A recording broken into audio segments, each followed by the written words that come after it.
pessoal, meu nome é Ivan Isaac, eu sou coordenador da Câmara Empresarial de Assuntos Trabalhistas da FEComércio e hoje estamos aqui para fazer o primeiro podcast da Câmara, da SEAT, como nós chamamos.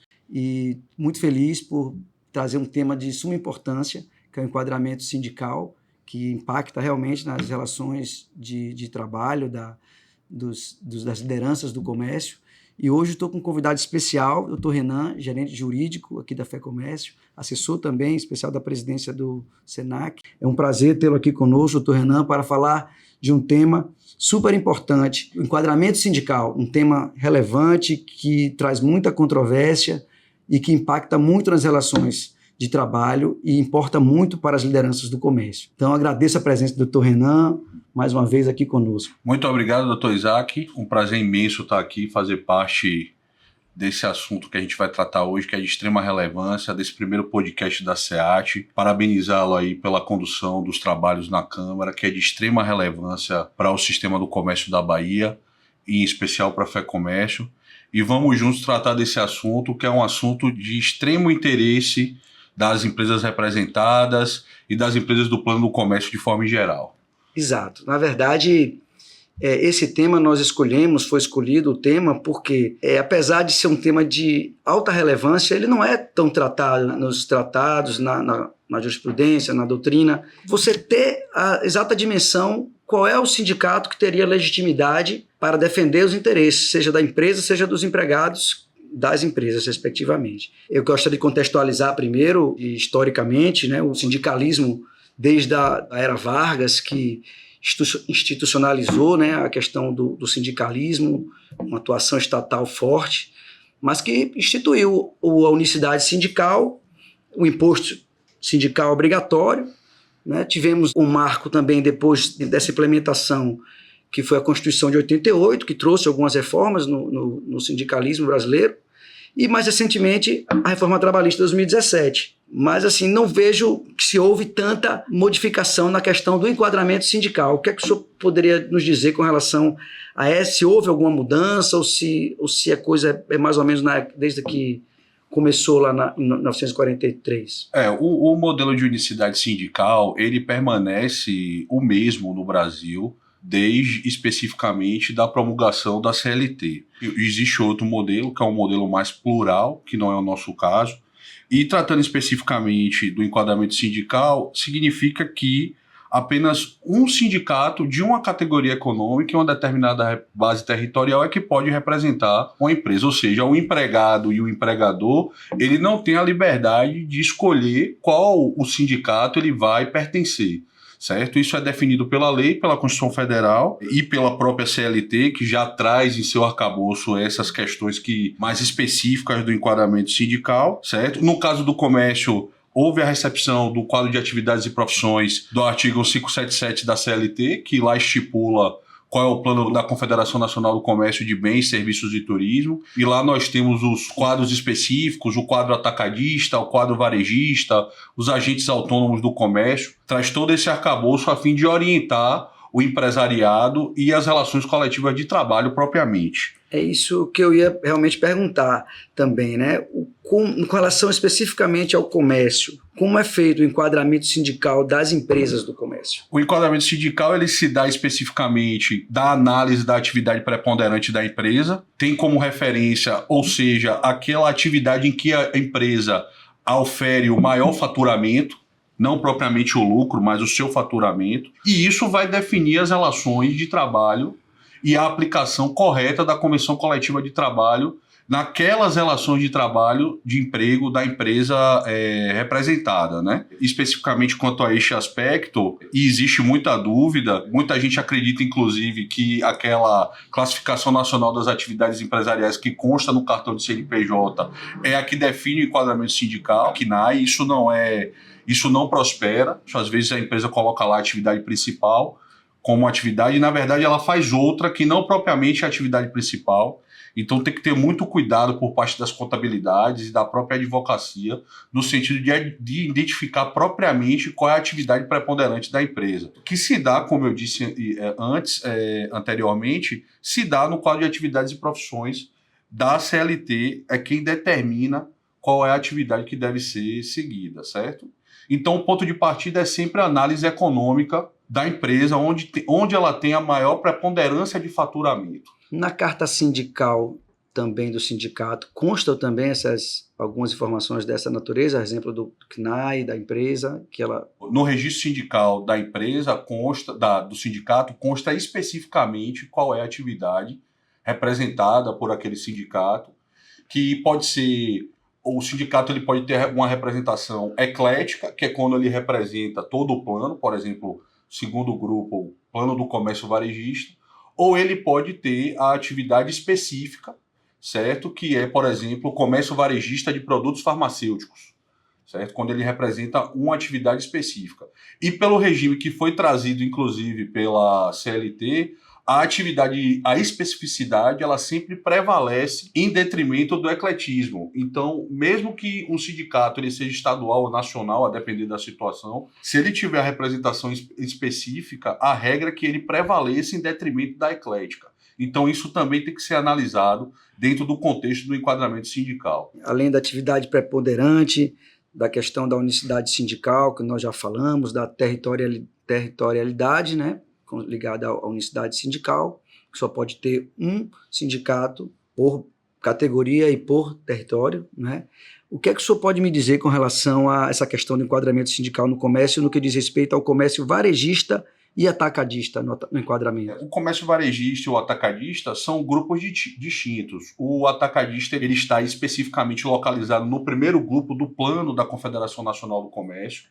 O atacadista pertence ao segundo plano da Confederação do Comércio e, do ponto de vista prático, o varejista ele é aquele que vende ao consumidor final. Existem várias atividades ali que compõem o grupo do varejo, mas a regra é simples. Ele é aquele que vai até o consumidor final, que vende diretamente ao consumidor final. Diferentemente do atacadista. O atacadista, em regra, ele tem uma função propriamente de distribuição. Ele comercializa em grandes quantidades. Daí porque o quadro de atividades e profissões teve essa preocupação de colocá-los em planos distintos. E isso deve ser considerado, inclusive, para fins de enquadramento sindical, uma vez que, nesta hipótese, a atividade preponderante, mesmo que a empresa faça o comércio atacadista e o varejista, é a atividade efetivamente preponderante que vai definir qual é a sua representação do ponto de vista sindical. Preponderante em termos de faturamento. Em termos de faturamento. Tudo bem que a gente tem as hipóteses excepcionais de duplo enquadramento, quando as atividades não estão conexas, dentre outras, mas isso são situações mais específicas que devem ser tratadas de forma mais granulada, de acordo com o caso concreto. A regra é a prevalência da preponderância. Essa questão da preponderância da questão do comércio, da diferença entre o atacadista e o varejista, o que é que isso representa na prática em termos de essa mudança, essa diferença de planos, em termos de enquadramento? Eles estão enquadrados em sindicatos distintos, né? Isso para o pessoal que... Eles estão enquadrados em sindicatos distintos. Isso é uma questão muito sensível e que demanda extrema atenção das empresas e das contabilidades de forma geral, porque se você é atacadista e, por exemplo, aplica um instrumento coletivo que é aplicado ao varejista, você pode estar gerando um passivo trabalhista, porque não está atendendo propriamente o instrumento correto aplicado à sua categoria econômica. Isso pode gerar um problema muito sério, inclusive nas suas relações de trabalho.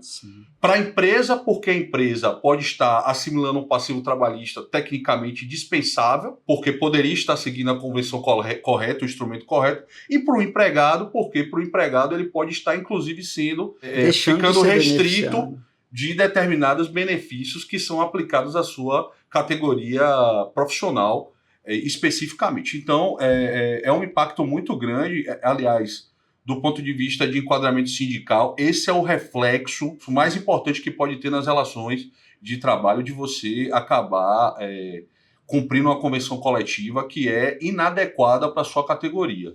E além de tudo, também, do empregado ficar sem um benefício que ele deveria ter direito e a empresa ficar tendo um passivo trabalhista que não tinha necessidade de ter, tem a questão também de outras coisas de segurança jurídica, né, de você saber o que realmente está sendo pactuado entre as categorias, né? E o que é que o senhor me diz com relação à questão de jornada, contribuição sindical? Também seria um reflexo importante? Sim, tem as questões de jornada, isso é um reflexo específico, até porque as jornadas do ramo atacadista são distintas entre o atacadista e o varejista, por exemplo, e nos outros planos também, tá? Cada comércio, cada atividade econômica detém a sua especificidade, inclusive no que concerne a jornada, certo? Do ponto de vista de taxa assistencial também, a empresa pode estar recolhendo, descontando da folha do empregado e recolhendo para um sindicato incorreto, o que pode também gerar um passivo trabalhista. Além também de não estar contribuindo corretamente para a sua entidade patronal, o que também pode gerar um passivo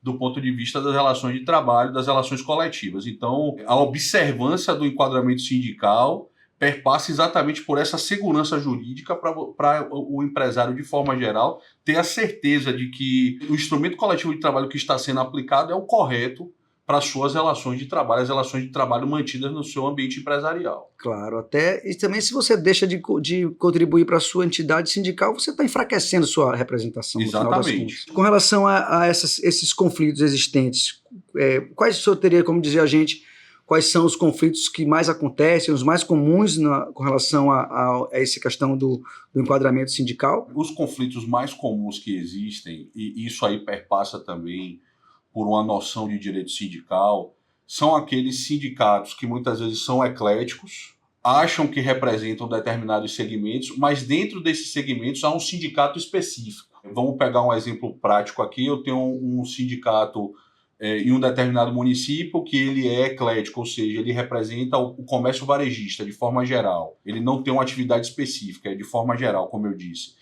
E, ao mesmo tempo, eu tenho um sindicato na base que ele é específico de produtos farmacêuticos, comércio varejista de produtos farmacêuticos. Muitas vezes, o sindicato que faz parte da base eclética, ele não compreende que o sindicato específico prepondera e acabam surgindo ali, por exemplo, conflitos sindicais específicos dentro dessas, muitas vezes, dessa falta de noção da categoria que cada um representa. Se tratando ainda da Bahia, a Bahia tem uma especificidade muito grande, porque a Bahia é um território muito vasto. A Bahia é um estado continental, e são 417 municípios, e a gente sabe que muitas vezes tem essa questão do sindicato específico, ele não alcançar toda a sua base territorial, o que acaba gerando em algumas localidades conflitos pontuais com os sindicatos ecléticos locais. Então, esse, para mim, é o exemplo mais prático de conflitos existentes ou que possam existir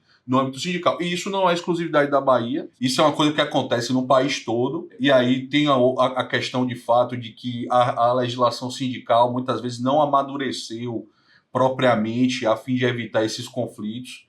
Então, esses muitas vezes são os obstáculos que são encontrados aí nas relações sindicais envolvendo essas representações. É uma mistura, né, de problema de territorialidade com de sobreposição, de abrangência, né? Exatamente. E aí, nesse caso, aí termina indo para a Justiça do Trabalho, Ministério do Trabalho, como é que se resolve esse tipo de disputa? A FEComércio, como entidade, a FEComércio Bahia, como entidade de grau superior, possui no seu estatuto, uma das prerrogativas da FEComércio é atuar exatamente na mediação desses conflitos, como já atuamos em diversas oportunidades, dando pareceres jurídicos que foram, inclusive, utilizados em processos judiciais. Tá? A FEComércio tem esse escopo, que também é de pacificar a base. A federação sempre acaba exercendo esse papel.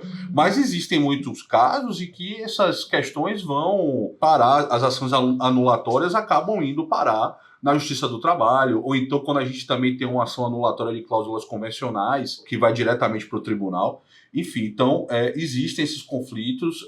Eu percebo, inclusive, que eles têm sido até mais frequentes, certo? Mas na Justiça do Trabalho? Na Justiça do Trabalho, ultimamente eu tenho percebido isso, vivi essa onda de que está existindo mais conflitos neste aspecto, principalmente na base do comércio. Eu acho que a Justiça do Trabalho tem tido um ponderamento muito equilibrado, inclusive prestigiando a tese, em algumas oportunidades, do precedente pacificado pelo próprio Tribunal Superior do Trabalho, que fala exatamente isso, da prevalência do específico sobre o eclético em algumas oportunidades. Obviamente que isso tem que ser analisado dentro do caso concreto, da casuística concreta lá que está sendo discutida, Mas essa é a regência, é um princípio básico que deve ser observado para dirimir esses conflitos sindicais. É uma premissa obrigatória. E o senhor lembra, assim, de algum caso concreto, já que o senhor mencionou aí? Lembro de alguns casos específicos.